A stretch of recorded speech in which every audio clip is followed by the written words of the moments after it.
Hello everyone, wizard of mathematics में आपका स्वागत है। जैसा कि आप सभी जानते होंगे कि फरवरी में 10th वालों का बोर्ड एग्ज़ाम है। बोर्ड एग्ज़ाम के दृष्टिकोण से हमने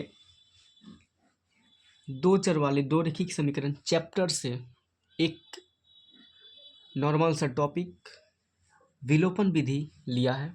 आज हम लोग विलोपन विधि के बारे में ही कुछ बातें करेंगे।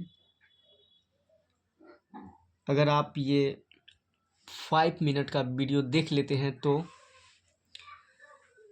विलोपन विधि में आप सभी को कहीं भी प्रॉब्लम नहीं आने वाली है। इसमें 4 स्टेप हैं। अगर आप चारों स्टेप को याद कर लेते हैं तो विलोपन विधि पे आपका कमांड हो जाएगा। हम लोग स्टेप बाय स्टेप पढ़ेंगे आखिर ये विलोपन विधि है क्या। चलिए सबसे पहले जानते हैं स्टेप 1 में दोनों समीकरण, अर्थात जैसे ही दोनों दिखा हमने समीकरण 1 और समीकरण 2 देखा। दोनों समीकरण में से किसी एक चर अब देखिए दोनों समीकरण में दो चर है, एक x की जाति का एक y की जाति का। चर जो है एक्स वाई हो सकता है, एम एन हो सकता है। क्लास 10th में एक्स वाई और एम एन जो है 95% यूज किया गया है। चलिए आगे बढ़ते हैं। एक चर के गुणांक को बराबर करते हैं। अब देखिए फिर से पढ़ते हैं एक बार। दोनों समीकरण में से किसी एक चर के गुणांक को बराबर करते हैं। देखिए दोनों समीकरण में से किसी एक चर के गुणांक को बराबर करते हैं। इसके कहने का मतलब हुआ कि x का कोफिशिएंट अर्थात गुणांक 1 है, y का कोफिशिएंट अर्थात गुणांक 2 है। समीकरण 2 में x2 का कोफिशिएंट 3 है। समीकरण 2 में y2 का कोफिशिएंट नहीं कुछ तो 1 है। कोफिशिएंट को हिंदी में गुणांक कहते हैं। चलिए आगे देखते हैं। कह रहा है गुणांक को बराबर करते हैं। ठीक, इसके लिए समीकरणों को किसी संख्या से गुणा किया जा सकता है। अब जरा आप लोग हमको बताइएगा कि समीकरण 1 में किस चीज से गुणा करें कि या तो x या तो y बराबर हो जाए। आप समीकरण 1 में भी समीकरण 2 में भी गुणा कर सकते हैं। चलिए हम लोग लिखना स्टार्ट करते हैं। सबसे पहले यह है सवाल मेरा, इसको नहीं लिखना है, सॉल्यूशन नीचे से लिखना है।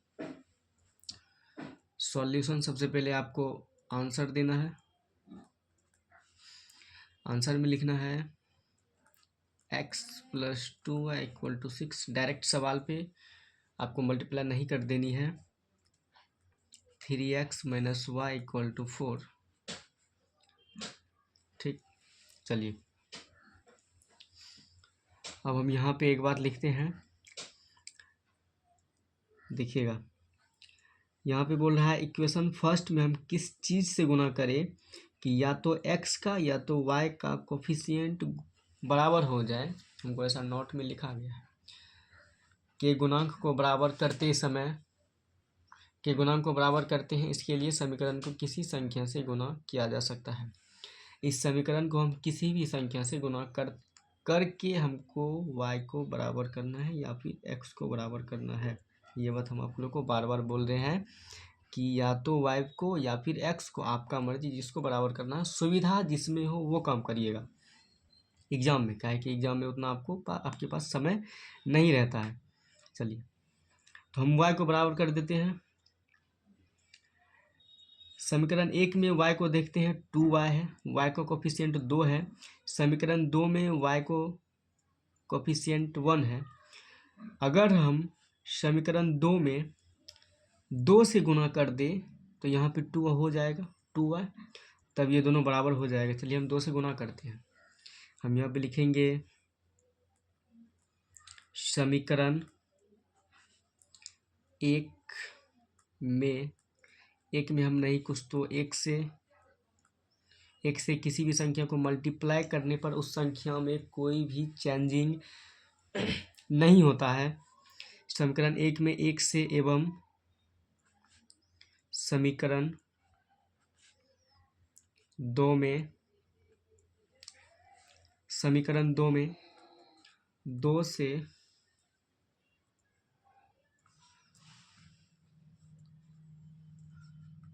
गुना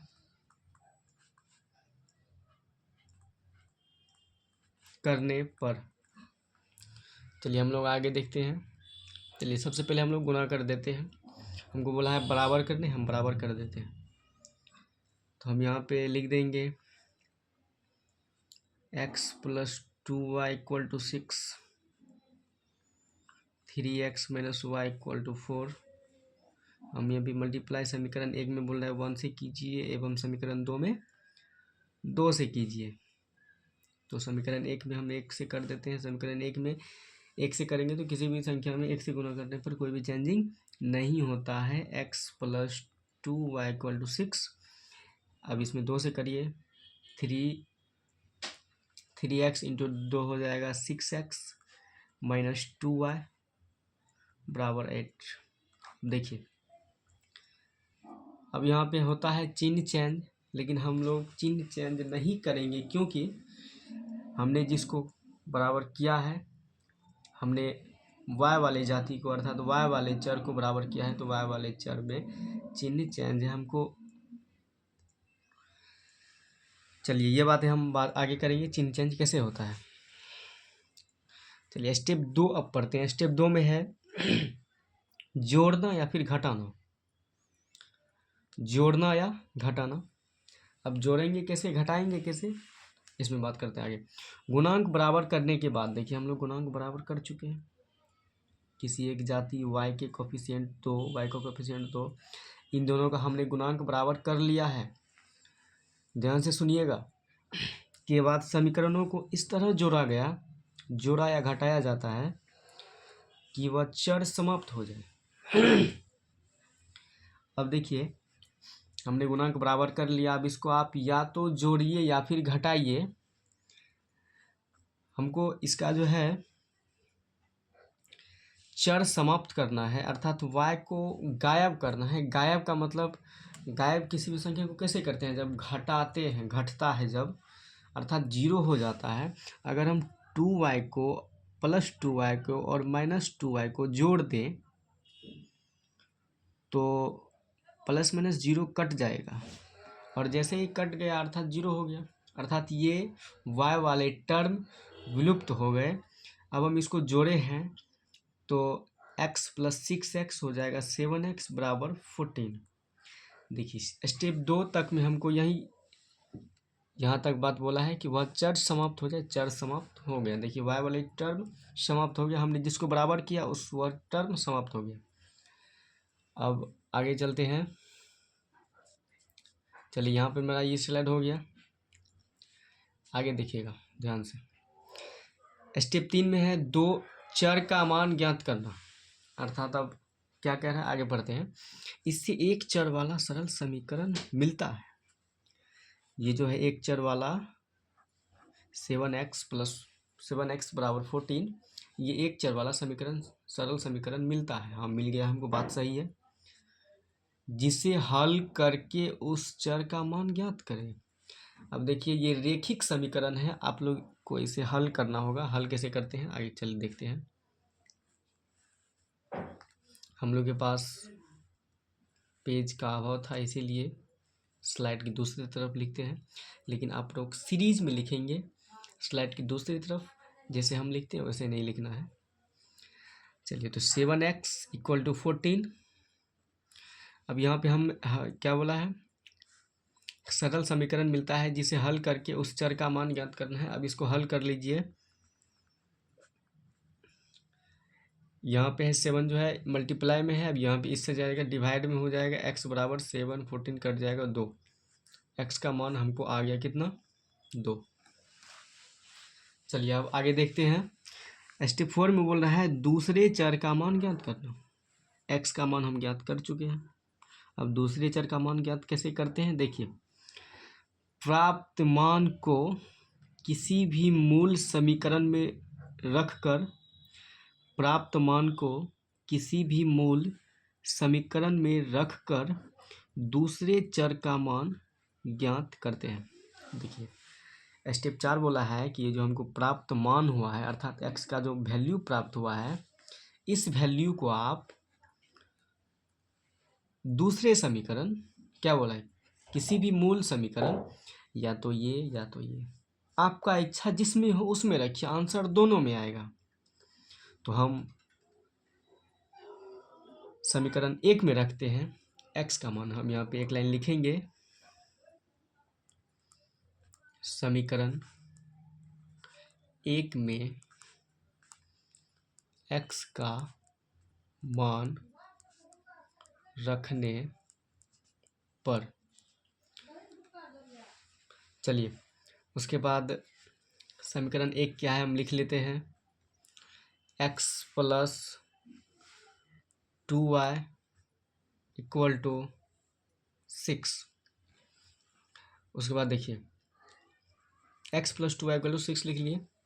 अब x का मान है 2, तो हम यहाँ पे 2 रख देते हैं। 2 प्लस 2y इक्वल टू 6।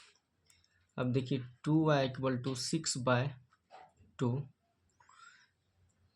6/2 नहीं, यहाँ पे 2 इस साइड है प्लस में, इस साइड जाएगा माइनस में, ठीक। अब देखिए 2y इक्वल टू 6 - 2 हो जाएगा 4, y बराबर 4/2। अब देखिए y बराबर 4 से कट जाएगा 2 बार में 2, ठीक। लास्ट में हम लोग लिख देंगे अतः x बराबर 2 एवं y बराबर 2, यही मेरा आंसर हो जाएगा।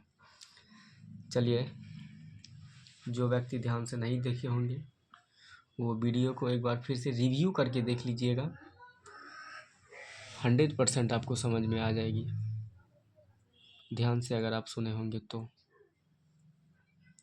और दो चर वाले दो रैखिक समीकरण के विलोपन विधि आपको नेक्स्ट वीडियो में मिल जाएगी। विलोपन नहीं, तुलनात्मक विधि एवं प्रतिस्थापन विधि अगले वीडियो में देने जा रहे हैं, देंगे, ध्यान से देख लीजिएगा।